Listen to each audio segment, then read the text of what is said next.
Anis, bonjour. Bonjour. Nous sommes ici à Tunis sur un événement dédié au data center et au cloud. Vous êtes ici pour présenter ce produit. Alors d'abord, qui êtes-vous? Qui est votre société? Et parlez-nous du lieu où nous sommes. Je suis Enis, je suis le fondateur de la société Novamec. Elle exerce depuis 2000.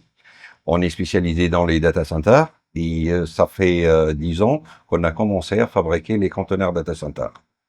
Dans cet événement, j'ai amené un modèle de mes conteneurs 20 pieds qui est composé de une salle serveur et une salle énergie. On va vous le présenter après. Tout à fait. Alors, ici à votre gauche, on va rappeler le principe. Là, sur la caméra, j'indique, ici on a la partie serveur avec les racks et avec deux allées, une allée ouverte ici qui est l'allée Elle est froide. et ici une allée chaude. Voilà. On a fait un concept pas comme les autres, c'est-à-dire nous on a fait un confinement chaud et l'allée froide on l'a laissé à cause que nous sommes en Afrique, c'est-à-dire il y a beaucoup de poussière. C'est pour cela qu'on a choisi de faire un confinement chaud, pour qu'on puisse pousser, c'est-à-dire la poussière devant la porte. Si on a fait le contraire, c'est-à-dire on est en train d'absorber, c'est-à-dire la poussière devant la porte. Voilà. Bon, notre conteneur, il est composé de 2 climatiseurs de précision entre racks qui soufflent, c'est-à-dire dans ce couloir, c'est-à-dire voilà, un climatiseur à l'avant et un climatiseur à l'arrière. Et entre les deux, il y a 3 racks. Bon, pour qu'on a choisi un confinement chaud, normalement on a laissé suffisamment d'espace pour les ouvertures de la porte arrière et la porte avant. Comme on n'a pas beaucoup d'espace et on travaille sur un conteneur standard de transport, on a un petit espace pour faire monter nos conteneurs. On a pensé à faire coulisser les racks comme ça pour avoir la possibilité d'ouvrir la porte et de glisser nos serveurs. Ça, c'est une solution qui est développée par Novamec. La même chose, ça, il peut être que soit automatisé, c'est-à-dire avec des vérins électriques, ou elle se fait manuelle. Dans ce conteneur, elle est faite manuelle. La même chose pour l'arrière aussi. Si on a une maintenance ou quelque chose comme ça, on peut déplacer le conteneur dans l'autre sens, c'est-à-dire les racks dans l'autre sens, pour avoir la possibilité de faire de la maintenance ou de monter quelques matériels ou quelques vérifications. Voilà. Ça, c'est la partie avant. La partie arrière, elle est confinée. On va ouvrir la porte. La même chose, on a la climatisation qui absorbe l'air chaud, c'est-à-dire à travers les filtres. Et en plus, il travaille en redondance en tiers 2. Ce conteneur-là, il est fait en tiers 2, mais on a d'autres conteneurs qui sont en train de se certifier en tiers 3. La même chose, on pousse pour avoir la possibilité d'avoir l'accès derrière les racks et faire la maintenance et tout. Voilà. Ça, c'est pensé Novamec et c'est une solution qui est développée par Novamec. On revient sur la partie couloir froid. On va vous montrer que notre solution, elle est composée de 2 onduleurs qui travaillent, c'est-à-dire en redondance, avec aussi les PDU qui sont très phasés et qui peuvent être, c'est-à-dire pour la répartition des charges à l'interne. Et en plus, ces onduleurs sont connectés dans des armoires électriques. Chaque onduleur, elle est connectée à son armoire électrique qui va alimenter le PDU de chaque, c'est-à-dire de chaque partie, c'est-à-dire pour faire la redondance et la redondance électrique.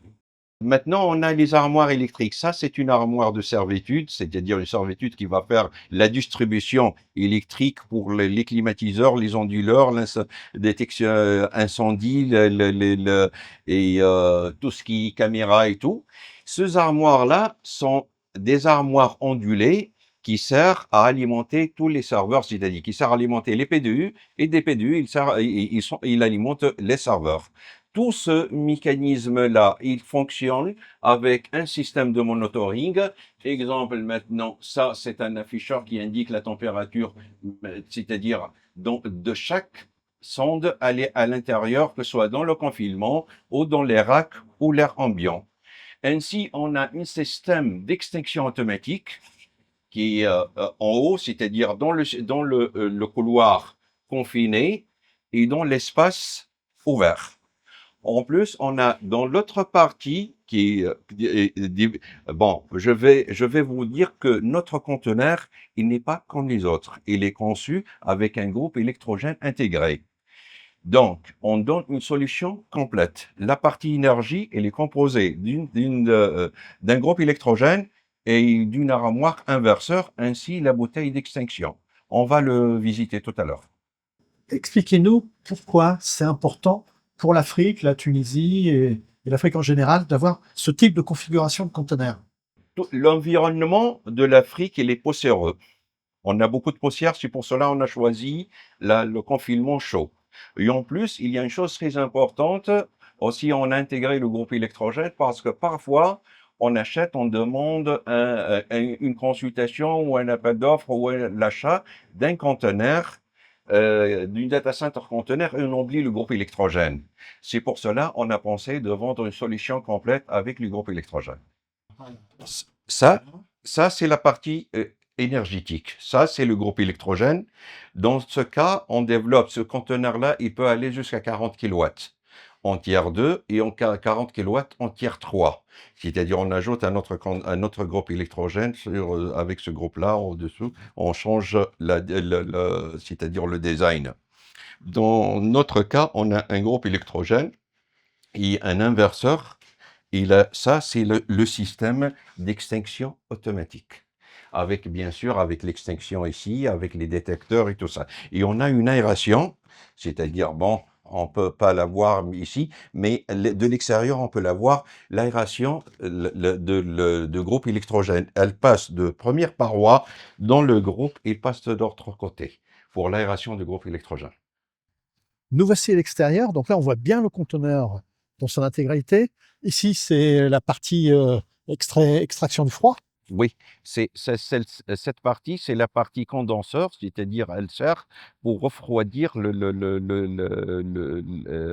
gaz qui sort de l'unité intérieure. En plus, elle est protégée contre les oiseaux et les impuretés et tout. Elle est protégée contre même les intrusions ou les invasions, je sais pas. Voilà, les vandalismes. Voilà, c'est Ok. ça. Alors, La partie tout à l'heure, je vous ai parlé de le système de refroidissement du groupe électrogène. Le grillage qui est en vert, ça, c'est l'entrée d'air et derrière, il y a la sortie d'air. Voilà. Le système, il est composé du contrôle d'accès, d'une centrale d'intrusion, c'est-à-dire il y a une alerte d'intrusion, et une sirène pour l'avertissement de haute température, et une sirène pour l'avertissement s'il y a un feu ou non, et l'autre pour l'avertissement de l'extinction automatique de la sortie de gaz. Derrière le conteneur, vous trouvez une prise pour l'alimentation et une gueule de l'autre côté pour avoir l'entrée de fibres optiques pour le conteneur. ok. Alors, vous travaillez également, c'est étonnant, avec l'Université de Tunis, Voilà, et c'est sur ça. lequel vous développez un projet étonnant. Parlez-nous. Voilà, c'est ça. On est en collaboration avec l'université tunisienne pour développer un conteneur qui contient des panneaux photovoltaïques qui peut développer 40 kW pour les conteneurs de 20 pieds. Normalement, ce conteneur-là, il doit être posé sur le conteneur. Il s'ouvre pour avoir un espace de photovoltaïque qui peut développer 40 kW. Alors, pour terminer, parlons du marché. Mhm. Quelles sont vos cibles avec ce type de produit? Les cibles, bon, ce type de produit, bon, tout d'abord, on a trois types de conteneurs. On a les 10 pieds il est spécial pour les telcos, télécommunications. On a les 20 pieds et on a les 40 pieds. C'est dédié data center. Et en plus de ça, on peut moduler, on peut faire des data centers modulaires à travers les conteneurs. Bon, ce produit-là, il est dédié à tout le monde, c'est-à-dire principalement pour les sociétés pétrolières, pour les centres de backup, pour les data centers de backup, les data centers, c'est-à-dire les data, où on ne trouve pas beaucoup d'espace. Par exemple, on peut avoir, c'est-à-dire une place de parking, on peut mettre notre data center. Ça, c'est très important. Et en plus, il y a une chose très importante. Quand on bâtit, par exemple, une data center, je ne sais pas combien de mètres carrés ou combien de puissance cette data center. On a besoin de temps pour bâtir une data center. Mais avec la solution conteneur, on peut avoir une data center qui développe, par exemple, 500 kilowatts. On peut l'avoir et l'installer au grand maximum 6 mois. Mhm. Ok, donc rapidité de déploiement, simplicité, Voilà. et puis c'est un produit modulaire. Voilà, et un produit modulaire, et en plus, il y a une chose très importante. Si on a évolué dans le système ou dans la technologie, notre conteneur, il est vendable. Vous pouvez le vendre. Mais les autres, que soit les data centers bâtis, on ne peut pas les vendre. Voilà, ça, c'est parmi. Et en plus, si on a parti à part ça, notre solution, il est évolutif. C'est-à-dire, on peut commencer avec un conteneur et associer un autre suivant la puissance qu'on a et suivant notre évolution. Merci. Merci.